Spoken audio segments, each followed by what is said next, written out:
Hi, welcome to your reading.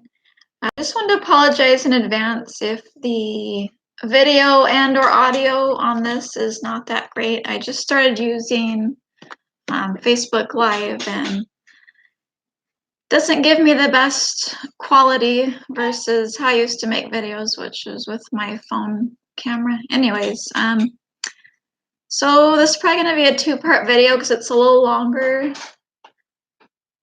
There's a lot of things to talk about. When I first looked at your chart, I thought it was super interesting. Like, there's a lot of things that I'd never seen before. Like you have just the shape of your chart. It's like you have this cluster of planets up in the 10th, 11th, and 12th, and then another cluster directly opposing it. So it's like there's this natural opposition aspect in your chart between all your planets. So that was interesting. And then you have the nodes, on the ascendant and the descendant. And there was another thing that was really interesting that I can speak about, and that's your 6 retrograde planets. And when we see a chart that has, I think it's four or five or more retrograde planets, we know that we're looking at a person with a retrograde personality type. And this is somebody who's going to be really shy, maybe could be socially awkward. But the function of all these retrograde planets is to help the person grow and evolve at an accelerated rate, because when a planet is retrograde in the birth chart, it means that this planet is manifesting in a yin fashion. So it's turning the person inward to look at whatever is represented by this planet. And I have an awesome book. I wanted to show it to you in case you want to get it. It's this one here, Essays on Evolutionary Astrology.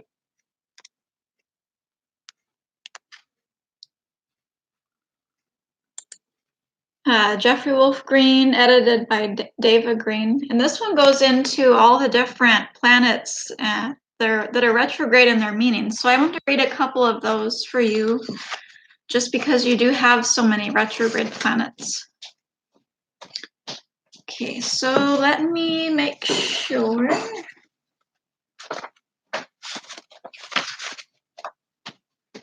Okay. So the first one I want to read about is Mars.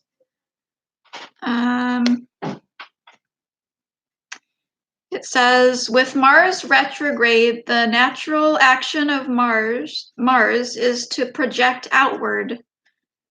And therefore we have a natural repelling force that can thwart other people's wills. So when Mars is retrograde, the person is now taking it right back into itself. This can perpetually or cyclically weaken the constitution. It can lead to digestion problems because of the linkage with the chakra that is now emanating the nerves, leading to digestion, the stomach, pancreas, duodenum, liver, etc. So what Jeffrey Wolf Green is trying to say here is that people who have Mars retrograde often have problems in their digestive system. So I don't know if that's true for you, but I thought I'd mention it. It could be helpful if it is. So the key in understanding Mars retrograde is that, excuse me, inverts the consciousness of the soul so that it can determine the cause, the why, of any given desire that the soul has. As a result, the soul, when Mars is retrograde, is desiring to eliminate all unnecessary desires that have nothing to do with what the soul needs by the way of its ongoing evolutionary journey. And this includes inverting the natural sexual energy of the soul to determine the reason or the why of any given sexual desire that is perceived as a need. When Mars goes retrograde by way of a transit or progression, the same need to determine these reasons, the why of any given desire, which can be sexual in nature because Mars, governs that area of life, our sexuality, as well as Taurus, our sensuality.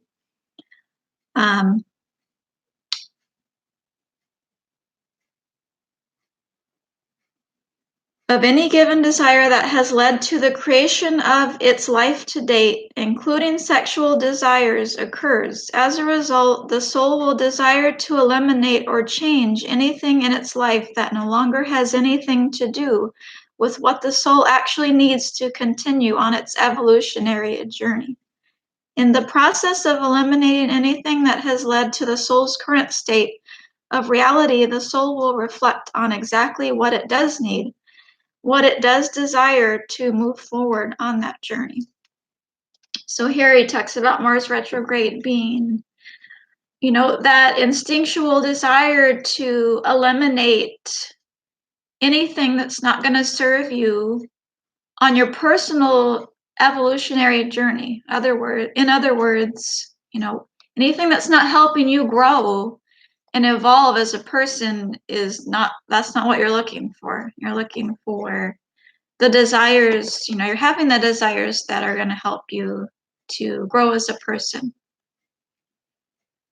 Okay, Jupiter retrograde. Jupiter is interesting to have retrograde. From an evolutionary point of view, the individual must eliminate all belief structures that it has accumulated over a period of many lifetimes in order to arrive at an individualized belief system. Philosophical principles, abstracts, or cosmological views which are wholly arrived at and defined by itself. So this here, Jupiter retrograde, is talking about, getting rid of any type of belief system that is not authentic to you.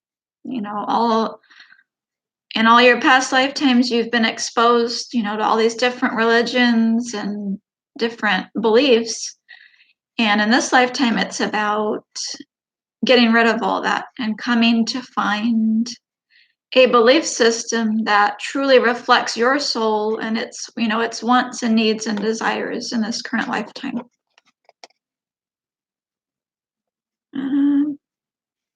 It says, for example, commonly people with Jupiter retrograde have a lack of iodine in their system, which is critical to the thyroid and its ability to assimilate the nutrients that are put in the body. This can lead to people who are very thin and or the opposite, very, very fat. So I guess what he's saying here is that people who have Jupiter retrograde often have weight issues, and this is the reason. Because of, Jupiter being retrograde affecting the thyroid gland.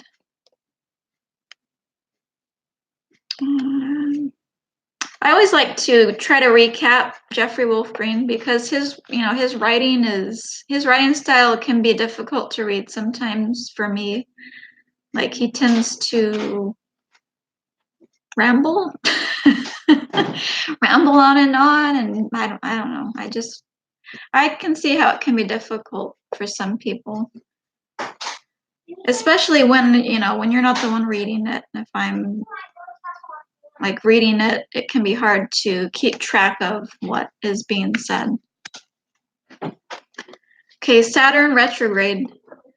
Here we are going to have an individual, evolutionarily and karmically speaking, who needs to define their own sense of personal authority, structural reality, and ways of integrating into their culture as determined Saturn by themselves. Saturn correlates with consensus norms, customs, taboos, social regulations, and laws, equaling consensus of any given society. In turn, this then generates pressure from the consensus to any individual to conform so that the consensus can feel continuously secure within itself. Let's see. Okay. So basically what he's saying is that you're going to be a natural born rebel, and not for the purpose of, just being a rebel to be a rebel. It's for a specific reason, because in this lifetime, it's about, again, who am I and what are my needs and my wants, and putting that first and having knowledge of that.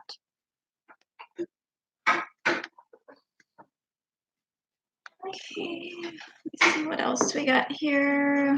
It says Uranus retrograde. I didn't. Oh, I did. Okay. So this is what he says about Uranus retrograde, and these are just parts of the chapters on these that I had circled or highlighted to read to you. There's a lot more info here if you're interested in getting this book and reading it for yourself. It says one of the most difficult correlations of Uranus, Aquarius, and the 11th house is that of trauma. When Uranus is retrograde at birth, this will typically correlate to a soul who has experienced various kinds of traumas that remain unresolved within the soul. When a trauma that has been experienced by the soul remains unresolved, this then correlates in varying degrees of intensity to the phenomena of post-traumatic stress disorder, or PTSD. As a result of this, every aspect of the soul's life will be affected by this unresolved trauma or traumas.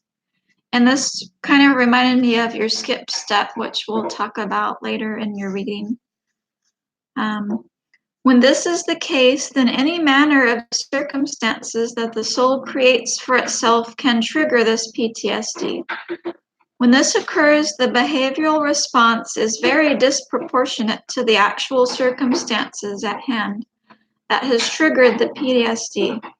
The core effect of PTSD is a fundamental disconnect, manifesting as detachment from almost all of life conditions or situations. When Uranus is retrograde at birth, the soul intends to resolve this ongoing effect of the PTSD that has been carried forwards into the current life from the life in which the trauma or traumas took place. Because of this intent, the soul will perpetually or cyclically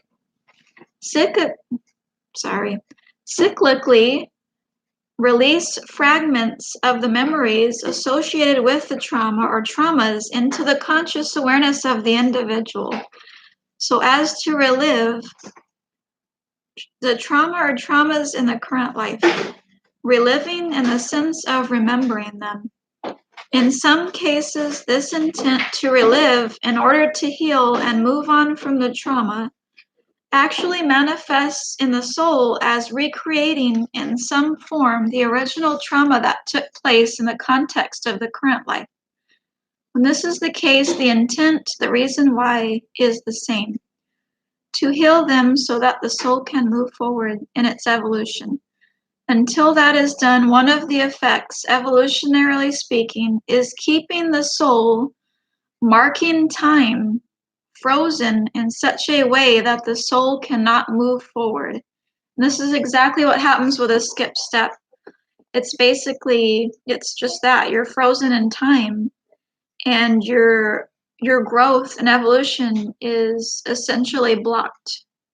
So that is why, learning about your skip step and then learning the best way to resolve it is, it's important. I feel that it's important to, lessen a person's karma and lessen the amount of suffering that they're, needlessly having to go through. And I think that's one of the greatest gifts of EA is, that ability to make us aware of, of our traumas and of our skip steps and of all these, more quickly for us. Okay, that was Uranus retrograde, Neptune retrograde. Neptune correlates to the very nature and origins of consciousness. As a result, it correlates to what we want to call God or the goddess. Within this, Neptune correlates to that which constitutes the ultimate meaning of life itself. Of itself, consciousness is very, I'm not sure how to pronounce this word, analogous, I think that's it, to water. Water of itself is formless, yet we can put water into any form or container, and the water, consciousness, thus assumes the function of that form. It is then defined by the nature and function of form. Consciousness in human form thus correlates to the nature of consciousness in that form, the human form. When Neptune is retrograde at birth, it correlates to a consciousness, the soul, who will progressively reject or rebel against that which constitutes the real meaning for life as defined by temporal values emanating from whatever society or culture of birth. And I want to stop here because I think I forgot to mention that any planet that's retrograde is naturally going to have that, that sense of rebellion about it. Like I said, it's going inside of the self to see what's true for them, and in that way grow and evolve. The underlying desire in Neptune retrograde is to discover, to realize what the ultimate meaning for life is, and that ultimate meaning will be linked with timeless values, not temporal, where timeless values correlates the cause of life itself, the cause of the manifested creation. Because of the underlying desire, the Neptune retrograde soul can inwardly experience, either cyclically or perpetually, a deep inner existential void in which nothing in life means anything to it. This will be true until the soul has, there's a typo here, has made choices to commit to that which will provide for that ultimate sense of meaning, to a spiritual life in which the desire to know God or Goddess within. Even when this occurs to the Neptune retrograde soul, there can still be cycles or bouts of this existential aloneness because of the nature of the world in which the Neptune retrograde soul lives. How most are living their life is in stark contrast to the retrograde Neptune soul. This juxtaposition of what the Neptune retrograde soul is living by way of a life committed to God or Goddess, and the vast majority of others who are not, thus creates this feeling of existential aloneness. So if you've ever felt like, you don't fit in, or you have to live in this world where your own personal values aren't reflected, externally, then this is a major reason why, because you have Neptune retrograde. And I think this is a sentiment that any person who is like really interested and committed to their own personal growth and evolution is going to feel this way, because I feel this way too, even though I don't have Neptune retrograde in my chart. But for you, that feeling might be even more pronounced than for somebody who doesn't have Neptune retrograde. Okay, and I think that was, oh, wait a minute. Okay. It says, relative to Uranus and its correlation to traumas, Neptune correlates to hysteria.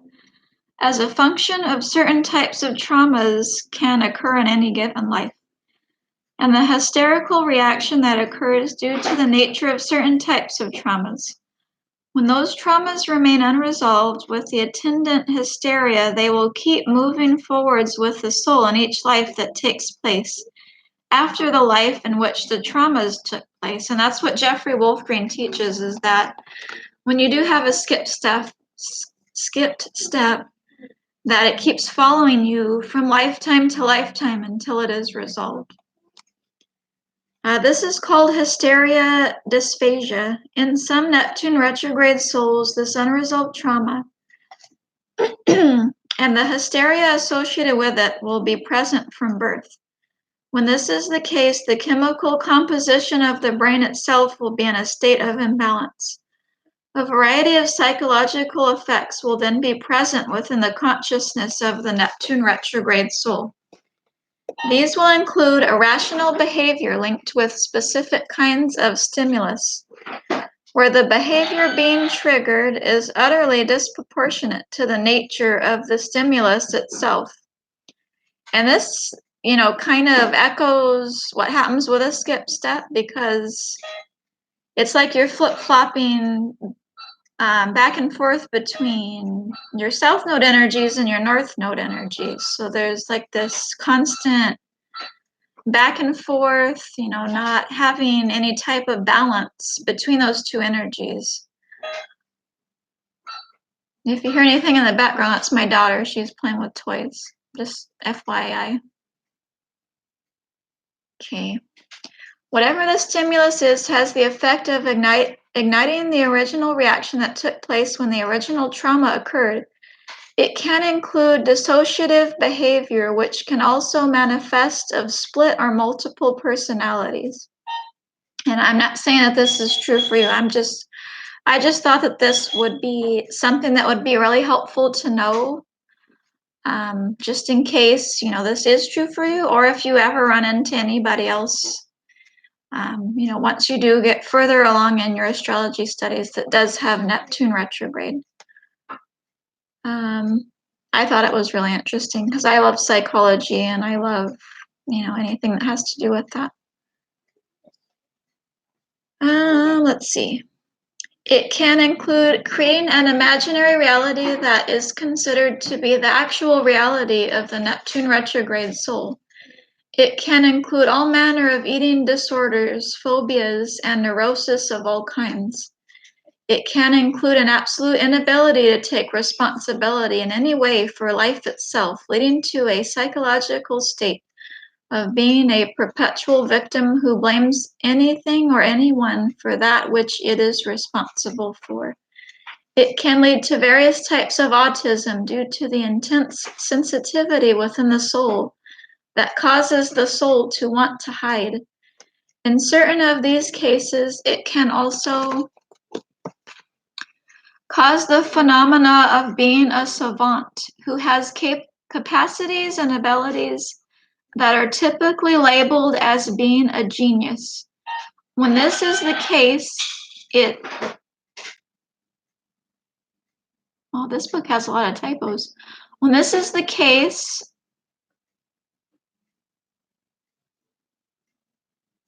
this will occur as a direct reaction to the deep inner compression within the Neptune retrograde's consciousness, where that compression is in direct proportion to the withdrawal from the circumstantial life around it. That compression thus ignites the Neptune retrograde desire to connect with its core intention, to seek ultimate meaning. Thus, the compression creates an inner doorway to the source of creation itself. When that doorway is then opened in this way, this then causes the soul to have these savant-like qualities, because they are coming from much larger forces than the soul itself, the effect of the doorway leading to the creator itself. So I guess what he's trying to say here is that when you have somebody who's a genius like Tesla or, you know, Albert Einstein, or any type of artistic genius, that it's because they're able, you know, to go so deep inside of themselves that they find like a direct portal or a link to, you know, to source, and that's enabling them to channel these gifts that seem, you know, otherworldly or more than the normal human has capacity for. When Neptune is retrograde, the soul will typically have dreams in which the nature of the dreams is to review the nature of its current life in a variety of ways. This can include having past life dreams in which something in whatever life was not resolved. For some, this will also manifest as a penchant for the superconscious type dreams. When Neptune is retrograde at birth, this can also correlate to souls that have trouble sleeping, because there is such a high degree of energy within their consciousness that is continually processing or reviewing its life. So Neptune retrograde souls typically have really powerful dreams and they work out, all these subconscious traumas and things through their dreams, which is something that I'm familiar with as well. Um, okay, so that's on your retrograde planets. And then you mentioned that decision making was an interesting area of life for you. So I wanted to talk about what I saw in your chart in regards to that. So the first thing that I saw is that you have South Node in the 7th. And the South Node is the past life ego that you brought forward into your current incarnation. And in the 7th house, that's the archetype of Libra. So somebody who has South Node in Libra is going to be somebody who, in past life and then bringing that forward into this life is concerned with the needs, opinions of other people. And this can equate to troubles in decision making because you're not only having to weigh your wants and needs and desires, but on the same footing and on an equal basis, you do the same thing with other people's wants, needs, and desires. So that's the first indicator of that. And then I pulled up your human design chart just to see, what type and profile and all that. And I don't remember which center deals with, the mind, but I saw that you had an open head and open ajna. And I think it's the open, one of those two I see with people who are carrying that Libra energy. And that's where, you can get confused about what ideas are yours and what ideas are other people's. But I'm sure you already know that because you're into human design and the gene keys. The next thing is that you have 2 planetary pairs in the new phase. So you have Saturn and the Moon in new phase, and you have Saturn and Jupiter in the new phase. And the new phase describes, any phase between 2 planets can be calculated by looking at the degrees of separation between those 2 planets. So in your instance, you have, let me see, I wrote it down. You have Saturn and the Moon at 21 degrees of separation. And the new phase is in Aries vibration. So Saturn and Moon talks about, Saturn is conditioning. It's, this can be from society, from your upbringing, from your parents, and then how that affected your moon, your emotions, your ego. And when you have these 2 planets in the energy of Aries, because it's new phase, you're looking at somebody who was highly influenced by their upbringing, by the society that they grew up in, by their parents' beliefs, highly influenceable, because Aries is having the experience through pure instinct.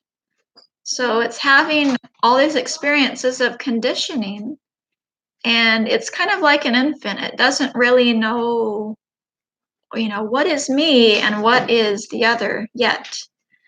Because Aries is the first sign in the zodiac, and it's all about having these experiences so that it can figure these things out. The baby touching the hot stove, ow, that burns. Now I know I shouldn't do that, because there's no knowledge of any of this stuff beforehand. It's all brand new.